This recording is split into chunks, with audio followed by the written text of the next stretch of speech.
Big boss house లో అడుగు పెట్టినప్పటి నుండి మణికంఠకి కొంచెం నెగిటివిటీ ఏర్పడిందనే చెప్పాలి. ఇక ఈ విషయం పక్కన పెడితే నిన్న నామినేషన్ ప్రక్రియలో కూడా హౌస్ లో ఉన్న వాళ్ళు కొంతమంది మణికంఠని నామినేషన్ చేసిన సంగతి తెలిసిందే. అయితే ఇదే విషయాన్ని గుర్తు చేసుకొని మణికంఠ చాలా ఎమోషనల్ అవుతున్నాడు. ఇక లైవ్ లో ఒక సంఘటన చోటు చేసుకుంది. తనలో తాను బాధపడుతున్న సమయంలో ఓం ఆదిత్య అక్కడికి వెళ్లి మణికంఠకి మంచి బూస్టప్ ఇచ్చారనే చెప్పాలి. నువ్వు నాకన్నా చిన్నవాడివి అయినా సరే నువ్వు ఎన్నో బాధలను ఆటుపోటుల్ని చూసొచ్చావు.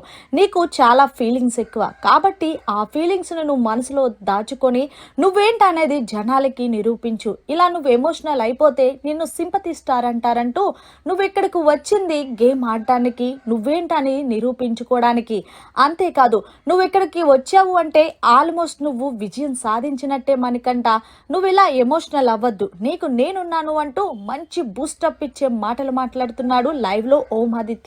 నిజంగా మణికంఠకి ఓం ఆదిత్య చెప్పడం చూస్తుంటే ఒక తమ్ముడికి ఒక అన్నయ్య ఎలా అయితే సజెషన్ చేస్తారో అలా చేస్తున్నారు.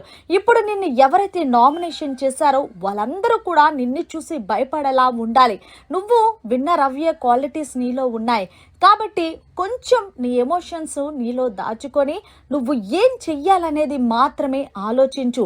ఎమోషన్ అనేవి అందరికీ ఉంటాయి, అవి ఎప్పుడు ఎలా బయటపడతాయో అది నువ్వు డిసైడ్ చేసుకుంటే చాలు.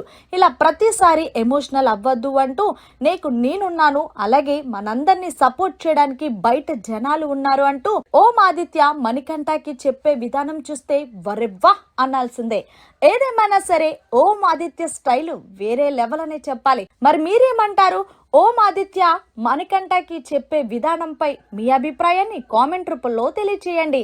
నిజంగా ఇది లైవ్ లో టెలికాస్ట్ అయింది. ఇదే గనక ఎపిసోడ్ లో టెలికాస్ట్ అవుతే మంచి ఎపిసోడ్ పడుతుంది ఓం ఆదిత్యకి. అప్పుడు ఫ్యాన్స్ ఇంకా పెరిగిపోవచ్చనే చెప్పాలి. మరిన్ని లేటెస్ట్ లైవ్ అప్డేట్స్ కోసం చూస్తూనే ఉండండి మన ఛానల్.